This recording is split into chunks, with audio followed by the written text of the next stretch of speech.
Sir Carlo, yung Peps nagsisimula. Sobrang humble lang ng mga taong yan.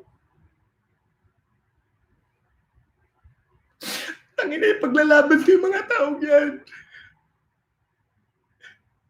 Kasi maayos yung pakikitungo nila sa akin. Pinapakain nila ako na maayos sa set. Si Sir James. Ini-esteem niya yung damit namin. Si Miss Maria na assistant na direct. Nakikita ko na puyat. Nahihirapan. Yung sa TPC, kay Sir Big, mahal na mahal ko kayo. Kaya ako kayo pinaglalaban. Wala akong pakialam sa pera. Kasi unang-una kaya ko na mabuhay na walang pera. Sobrang simple ko lang. Nagtitinda lang ako. Nagbe-business lang ako. Huwag na tayo magpaka-showbiz. Ayoko na. Huwag na wag niyo itama yung pamilya ko kasi tahimik lang sila. Anong mapapala ko kung iiyak ako sa inyo, magdadrama ako. Pero hindi ko kaya yung pinagsamahan namin. Alam niya ni Derek kung gaano namin siya kanire-respeto. Saludo ako sa Peps. Kila Miss Marian, walang sawag. Umintindi, pero Miss Marian, Sir Carlo, Peps, sorry. Masira man pangalan ko, pero wala ko intensyon na mapahamak kayo. Gusto ko na magsabi ng totoo. Kasi nahihirapan ako. Hindi ko pwede palagpasin to. Alam ng mga taong kilala ako na ayoko sa lahat yung may naagrabyado. Di balik ako na lang masaktan. Di balik ako na lang mahirapan, pero huwag niyo idama yung mga inosenteng tao. Kasi ulit-ulitin man natin, balik-baliktarin man natin to, lalabas na lalabas yung katotohanan.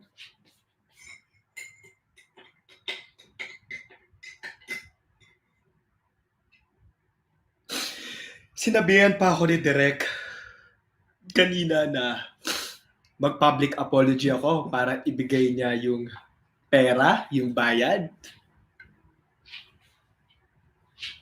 Baka gusto niyong malaman ano yung rason. It's Nissan Ramen time for ASMR. How about Nissan Ramen for some good morning soup? Kung bakit yung last time na episode, hindi pinalabas dahil ang issue niya, may problema siya sa health, mental health. Kasi putang ina, kung maglolokohan tayo dito,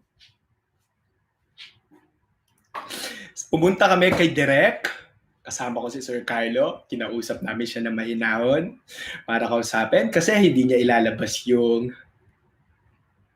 isang episode. Hindi ito pwede itanggi ng mga artists ng My Day the series. Alam yan lahat nila. Wala ako idadamay dito kundi ako lang. Labas si Peps dito. Pero ano ginawa namin? Nagpakumbaba kami, kinausap namin si Derek.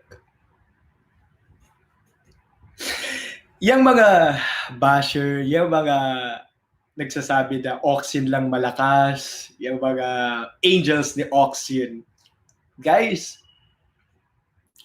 saan ba kayo unang naniwala?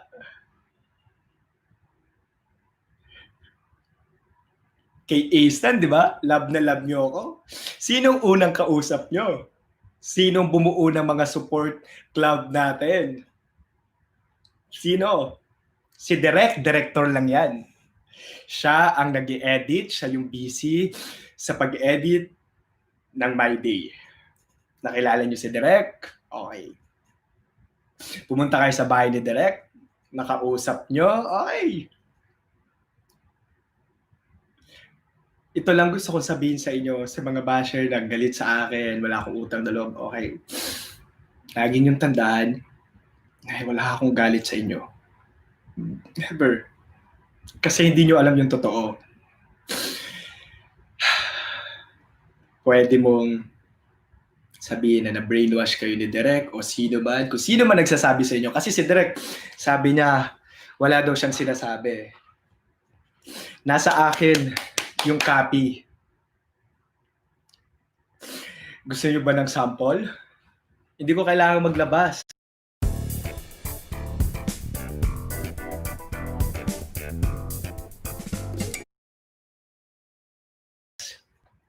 Hindi ko kailangan maglabas. Hindi ko kailangan maglabas ng baho ni Direk kasi kung maglalabasan kami ng baho, mas lalong iingay, sisikat tayo. Kasi si Direk, gusto niya, ano siya eh, sikat siya eh. Tinutulungan ko nga yan i-boost sa Instagram, di ba? Tinutulungan ko kayo lahat. As much as possible, alam niya ng tao. Lahat tinutulungan ko, mga social media nila Miko, YouTube niya, si Miko sa YouTube na, hindi humingi ng bayad. Kasi maganda yung pakikisama nyo.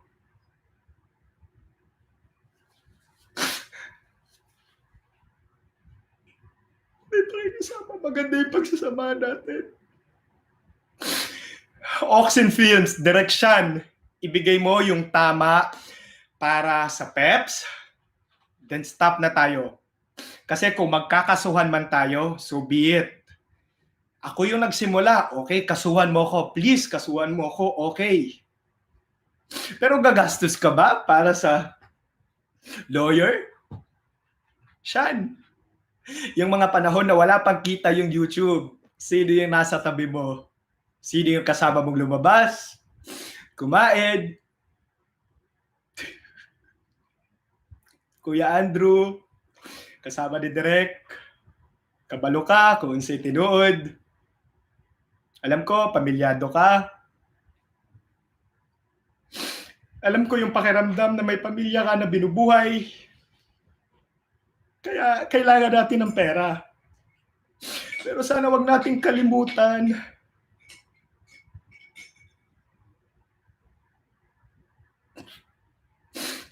Ang galing ko daw magdrama. Hindi pa nga to yun eh. Ano ba?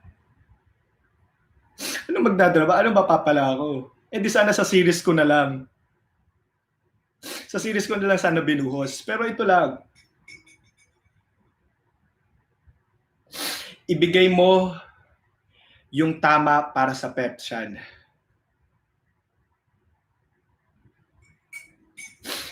Ako lang yung maingay, ako lang yung mayabang, ayaw niyo magsalita kasi under ka, Shan. Sa baba ka. Mahilig ka.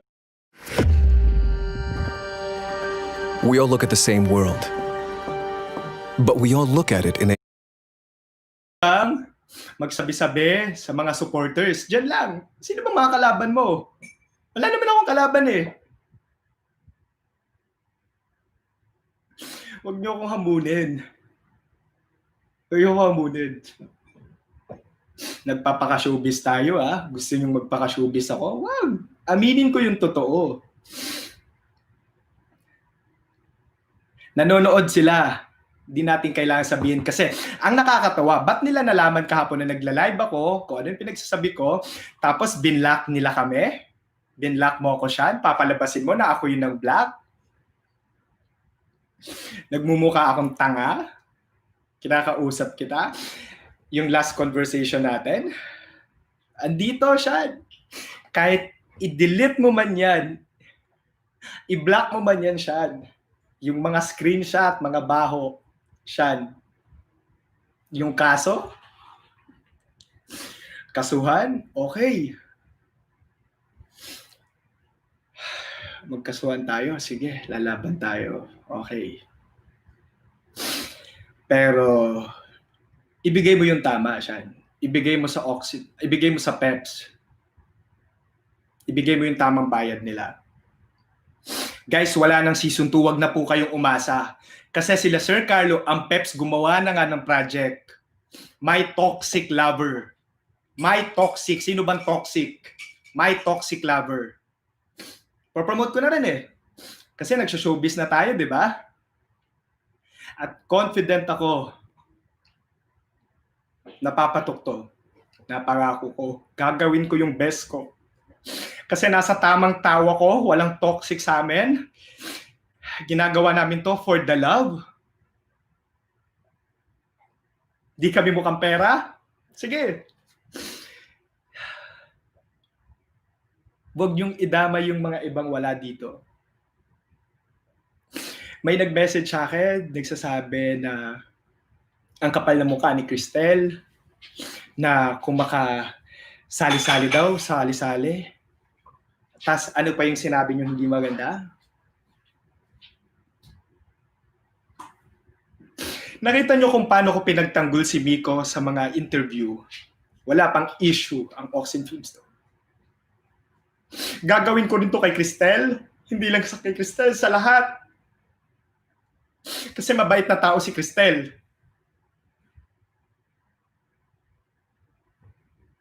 Paglalaban ko talaga sila.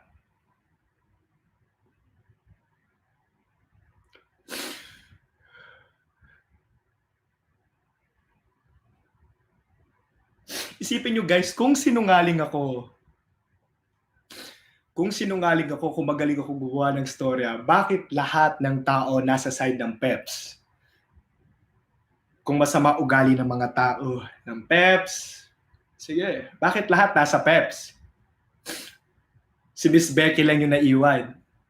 Alam ni Miss Becky yung totoo. Alam ni Gio yung totoo kung ano yung ugali ni Direk. Si Miss Becky, magkasama kami dati. Close na close kami. Pero tahimik lang ako. Ano ba yung rason? Bakit hindi kami nag-usap? Ayoko mandamay. Pero I am happy, Miss Becky, na may project ka dyan sa Oxen Films. Hindi pa ako nagsasalita kay Sean kung ano yung mga pinagsasabi dati. Okay lang. Guys, ganito talaga yung bibig ko. Sobrang prank ako.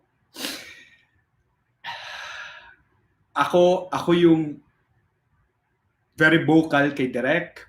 Alam yan ni Direk na anytime ako yung nag-voice out sa lahat.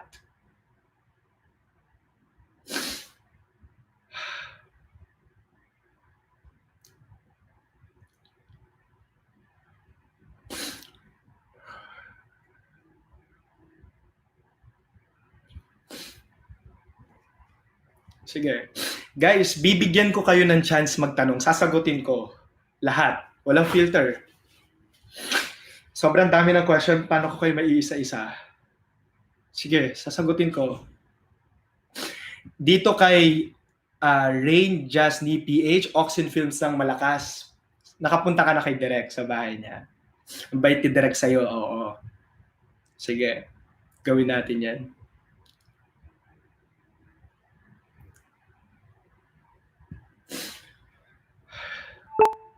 Sige, mga basher. Ilabas nyo. Nako. Guys, huwag kayong magpa-uto. Diyos ko, hindi naman kayo sunesweldohan. Wala kayong napapala.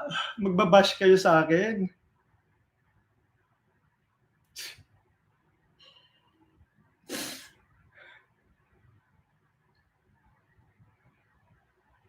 Oxen Films ng Malakas.